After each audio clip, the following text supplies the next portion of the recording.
When I was around 4, I loved Gumby and clowns. In high school, I obsessed over weird existentialist philosophy nonsense.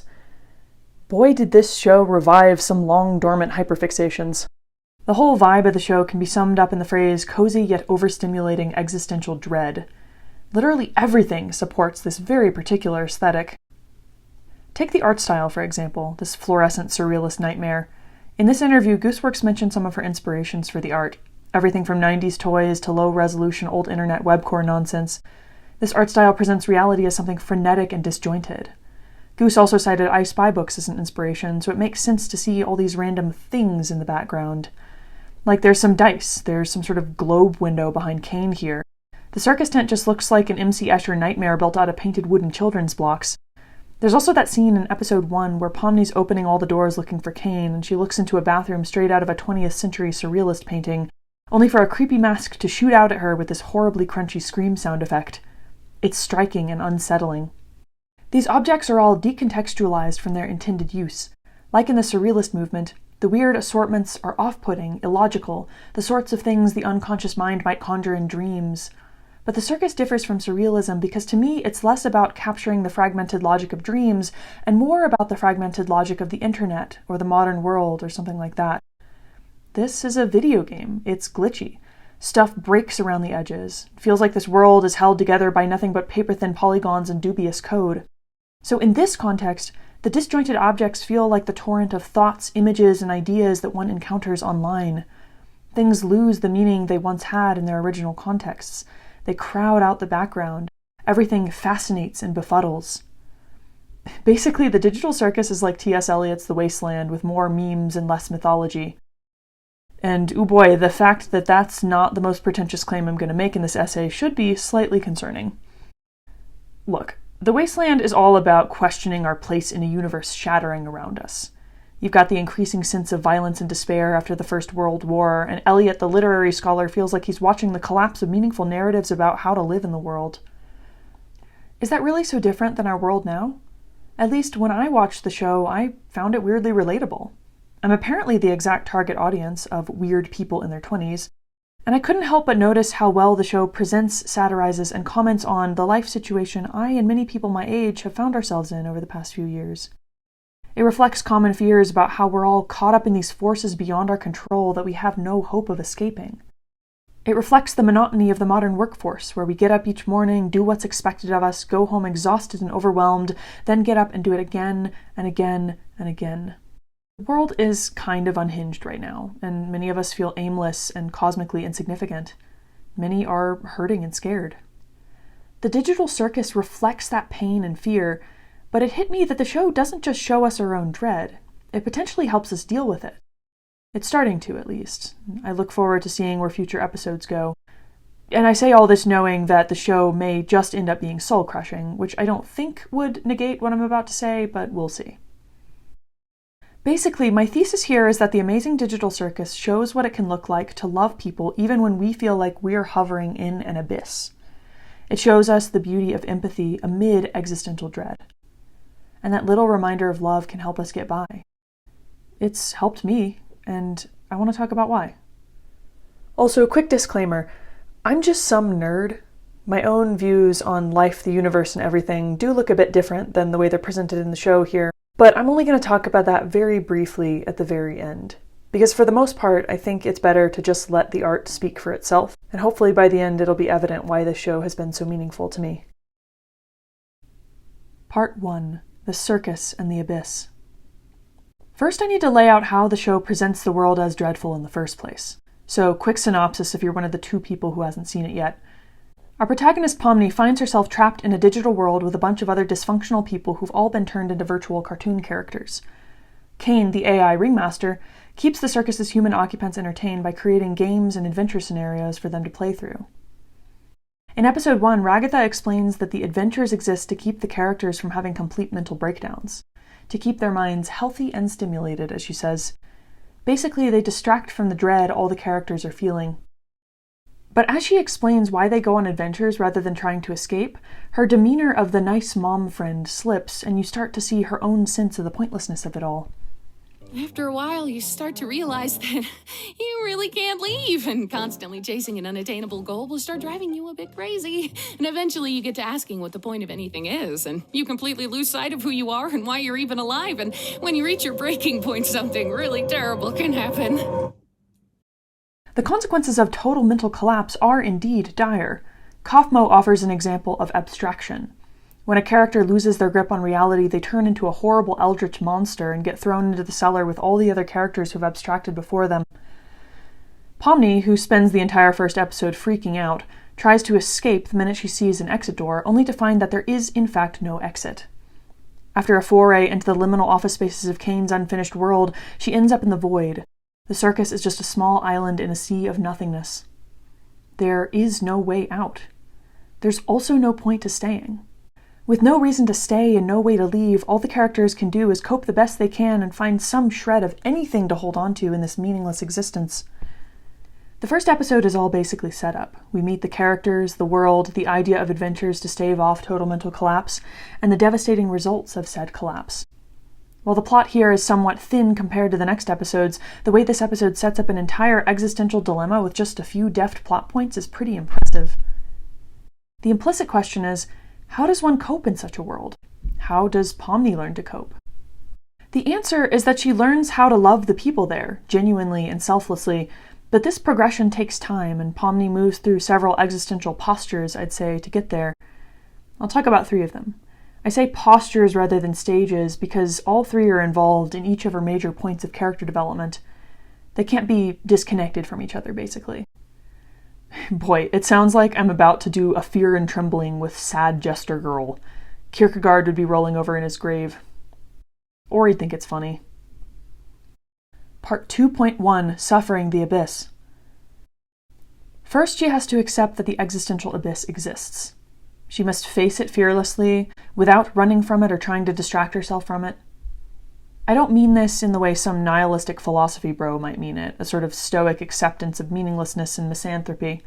Instead, let's look at how Pomni goes about acknowledging the abyss, and we'll see how it leads to greater meaning and greater empathy. So far, we've seen how she runs from it, quite literally. She wants to escape through the exit door, even though doing so entails leaving Ragatha at the mercy of Kaufmo. We also see how she disassociates constantly from the reality that's too unbearable to endure. However, in episode 2, we also see that she doesn't want to go along with Kane's distractions. When Kane explains their second adventure to rescue valuable cargo from bandits in the Candy Cane Kingdom, she doesn't fall under the spell of the weird video game roleplay. So she's stuck in a sort of limbo. She can't face the existential dread of life in the circus, but she also can't distract herself from it. Only when she and the bandit Gummigoo accidentally clip through the map does she start to escape this state of limbo. Gummigoo, an NPC, finds his own 3D model and has an existential crisis about how nothing in his life is real. The fact that this scene takes place outside the game map works so well to illustrate the idea of suffering the abyss. They've stepped beyond the paper-thin polygons of the digital world to see the cold mechanisms lying underneath. When Gummigoo talks about how he's nothing and he doesn't matter, Pomni doesn't skirt around the truth in her attempt to comfort him. His reality has been shattered, and helping him out starts by empathizing with his pain. She says that even in her world, it's pretty common to feel like you're nothing. She has felt it too, that sense of cosmic insignificance. But then she shifts topics to something she instinctually feels does matter. She says, "You still care about your buddies up there, don't you?" Reminding him that his existence matters to his friends and they matter to him. She then says this, "I guess I just don't want you to feel like you're nothing. I don't want anybody to feel like that." But I'm not even a real person. Would I even belong? I'm sure you wouldn't belong any less than me. And I could use a friend. Being present with Gummigoo orients Pomni toward what ultimately matters in human life. Love, care for others, the infinite significance of each individual, and the need to affirm that significance even against a backdrop of existential dread. Pomni is no longer running from the abyss. Instead, she sits in it with another soul who is suffering. That very act lessens the abyss's power. As Pomni invites Gummigoo to the circus, she implicitly accepts that it's her home now. At least, she says, she could be there with a friend. And although Kane zaps Gummigoo out of existence the minute they get back, this awareness of friendship as a bulwark against the abyss stays with her. The episode opened on her nightmare about abstracting and falling into the cellar, and its ending comes full circle during Kaufmo's funeral. She sees all the care these people had for their abstracted friend, and she, for the first time, feels that maybe they could care for her too. She imagines herself falling again, only this time Ragatha, Kinger, Gangle, and Zubul are there to catch her. She's not cosmically insignificant if there are people around her who love her. Which brings me to the second posture. Part 2.2, Cherishing Those You Love. In Episode 3, the characters explore the haunted Mildenhall Manor. Pomni and Kinger get separated from the others and must face the mansion's terrors alone. So far we've seen Kinger as a weird, absent-minded guy with an inconsistent memory and the loosest grip on reality. But as they face off against the mansion's monster, Kinger becomes more lucid. He's apparently great with a shotgun, and he suddenly exudes competence and strength. When they kill the monster, however, it's revealed that it was actually an angel, and killing it results in them getting dragged into hell, where the soul of Theodore Mildenhall waits to possess their bodies to escape his eternal prison. Pomni's been especially high-strung this episode. Desperate to escape, she rushes past their little barrier of safety to reach the stairway to the world above. This brash act gives Mildenhall the chance to possess her, and Kinger literally has to beat the parasitic soul out of her. She's left in extreme distress. But this distress is not just related to their present situation. We can think of their placement in hell as an extension of the circus itself, and therefore as another manifestation of Pomni's existential dilemma in life. Why? Every day I spend here is one nightmare after the next. I knew it would end up like this! He just wants me to suffer. I really am in hell. These statements universalize her situation, and curiously, it's not obvious whether she's talking about Kane or someone else. I saw this observation on the Your Mileage May Vary page on TV Tropes, just to cite my very academic sources. Is she talking about Kane or someone from her past we haven't met yet? Or, more disturbing yet, could she be talking about God? Like, in a grand metaphysical sense, what if she's asking why the creator of all things would allow her to go through this? That's very speculative, of course, but whatever the case, the universalizing of this moment matters. It's not just about this particular adventure, it's about her entire existence. Once again, we're hovering over the abyss. And as Pomni brought Gummigoo back from the abyss, Kinger now does the same for her. Kinger starts explaining why he becomes so lucid in the dark. His wife abstracted, and the last time he saw her was in the darkness of his pillow fortress, where he was able to have one last moment looking into her eyes before Kane put her in the cellar. Darkness now brings him back to that time, to a moment of meaning with someone he cared about deeply. He then tells Pomni this. Good memories can do a lot. Hold on to them. And cherish the people around you. You never know when they'll be gone. In this world, the worst thing you can do is make someone think they're not wanted or loved. I'm glad you're here with me. Cherish those around you. The worst thing you can do is make someone feel they're not wanted or loved. It's about love. It's always been about love. Even in the frenetic madness of the circus, Pomni is surrounded by people who might care about her if she got to know them, as Kinger himself proves. He becomes a sort of father figure here, a place of strength and safety. His presence gives her the resolve she needs to escape hell as they walk together through the darkness, holding their breaths so Mildenhall can't possess their bodies. The image of Kinger glowing when he holds his breath is very on the nose, but it's also really sweet, and it perfectly illustrates the conversation that's just taken place. The darkness encroaches, but clinging to those you love pushes the darkness back. Pomni has clearly learned something here, because she then thanks Ragatha for all her help. Up to this point, Pomni and Ragatha's relationship has been a little fraught. Ragatha keeps trying to be kind while hiding her own insecurity and resentment at not feeling appreciated. It doesn't help that Pomni abandoned her for the exit in Episode 1 and brushed off her attempts at friendliness in Episode 2. But now Pomni recognizes her attempts. She's learning the value of loving those around her to stave off the abyss. And part of love is gratitude for those who care about you. Part 2.3, Loving Those Who Suffer. But love isn't just about a feeling of gratitude. It's also about actively caring for those around you. In the third and final posture, Pomni loves others in the midst of their own pain. We see this in episode 4, when the crew works at a fast food restaurant for the day's adventure. This episode focuses on Gangle's character. So far, all we really know about Gangle is that she's depressed and often gets bullied by Jax. She has 2 masks, a tragedy and a comedy one, but the latter is incredibly fragile and ends up breaking every episode. When the mask breaks, she gets sad, but as Gooseworks describes in this interview, it's more accurate to say that the mask's fragility comes from the fundamental sadness Gangle cannot overcome. She's sad for probably several reasons, one obviously being the fact she's trapped in the circus, but again, the circus reflects and magnifies the existential situation the characters faced in life. And from the tidbits we hear about Gangle's life, we know she's an artist.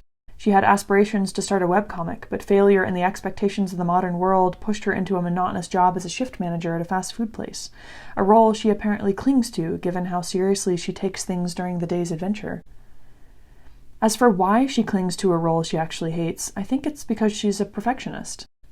She tries so hard to do the absolute best job, because doing so might give her the sense that she's doing okay in life, that she's not a failure. Because she places such incredibly high expectations on herself as a shift manager, she ends up imposing those expectations on the rest of the crew. Sarcastic Chorus mentions this dynamic in this analysis of the episode. It's worth checking out. The fact that she irritates the others is especially devastating because she actually seems okay with herself when she wears the plastic mask Zubul gave her. At least relatively okay. She's still masking, of course. But think how she feels if she's finally okay, only to have Ragatha tell her this. No offense, but you're kind of annoying when you have your happy mask. She's trying so hard to get things right, but the sheer strength of her effort only makes others miserable and causes her to crash and burn. Then she just feels further rejection, confirming her lack of self-worth and the need to keep up the mask. A cycle of self-perpetuating perfectionism. Pomni even tries to have a heart-to-heart with her, like she did with Gummigoo and Kinger, but Gangle cuts the conversation short and slips back into masked manager mode, though she's very clearly cracking under her self-imposed expectations. In the final scene, when Zubul and Ragatha clean up the place, Gangle stands in the background, alone, now not even able to keep up the facade of being okay. And for a minute, it looks like she's about to completely fall apart.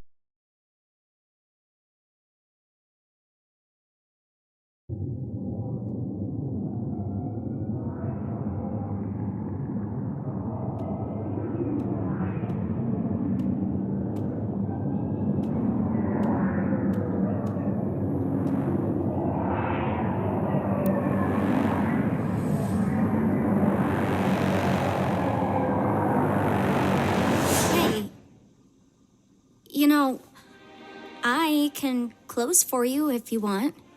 Huh? If you want to get out of here, you can. You don't have to be stuck here alone. I can handle closing. Would that be okay? Then Pomni steps in. As Quite points out in this analysis of the series, which is also quite good, there's no deep discussion of existential dread. There's just a small act of kindness. Pomni sees Gangle's suffering and does what she can to alleviate it. I literally started crying as I wrote this part of the script because I've experienced moments like this. There were times at work when I was having a panic attack or an autistic shutdown and some kind colleague or other would come along and offer to take me home early. I cannot describe the immense relief you feel when you're suffering in a situation you can't escape, and someone sees your pain and offers a little act of kindness to get you out of it. That last scene where Gangle stands outside the restaurant, throws the happy mask away, and starts dancing in delirious relief is so real it hurts. Gangle is finally able to drop the expectations she's placed on herself and the sense of rejection she feels from others, and is simply able to be.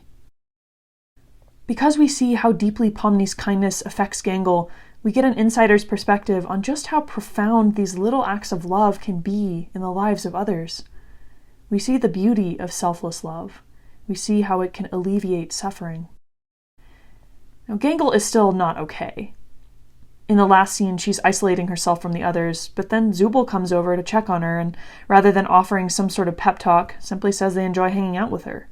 She has friends who care about her, and she doesn't need to be so hard on herself. So the three postures come full circle, and all the cast is starting to get involved, not just Pomni. They're starting to suffer the abyss, cherish those around them, and love those who are hurting. These three movements all cycle into one another. You can't suffer the abyss unless you love and are loved.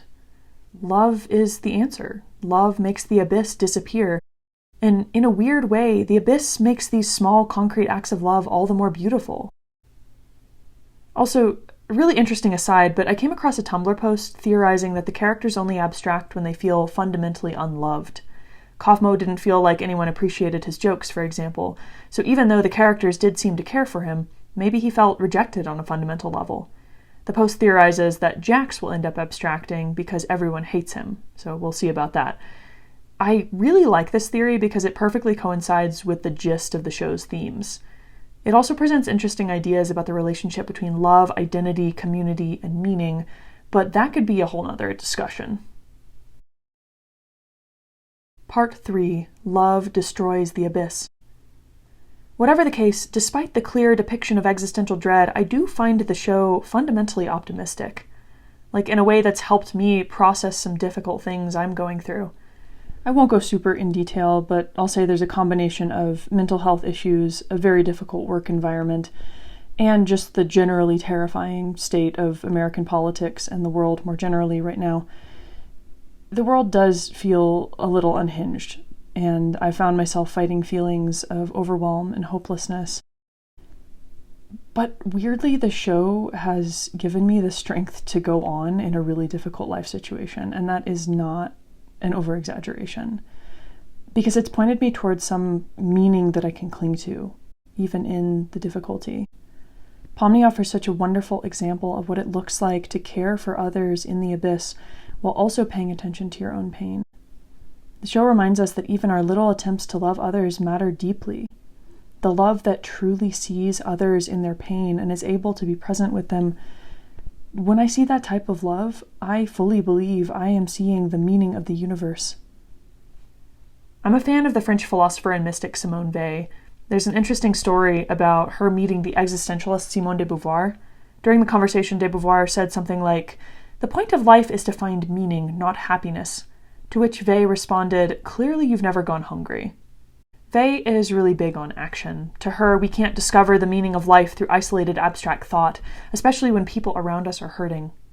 Instead, we discover meaning through concrete acts of care that alleviate the suffering of others. Now, the older I get, the more I realize that I have approximately 0% of life figured out. These are just the random thoughts of some autistic woman trying to hang on the roller coaster of life. Now, maybe I watch this show so optimistically because I do believe that beyond the abyss lies a love at the center of all things, and that's definitely a spiritual presupposition. I'm a weird Christian, and I do believe in a God who became a human being to suffer the abyss with us, but I'm not trying to give a specifically Christian reading here. Goose's use of Christian imagery, she said, is basically for the lulz.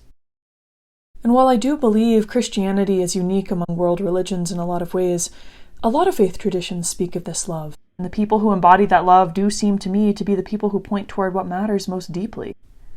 I really appreciate the way this show reminds me of that love, in a weird, dark, irreverent, mysteriously beautiful way. I know the show's just going to get darker from here, so I'm curious to see if my optimism can hold up. I look forward to getting to know these characters better and getting to understand their pain. Because so far, that's helped me process my own pain, and I think that's really valuable, and I'm really grateful for it. Anyway, if you like hearing about random hyperfixation rabbit holes, then like, comment, and subscribe, or whatever you're supposed to say at the end of these. Thank you for watching.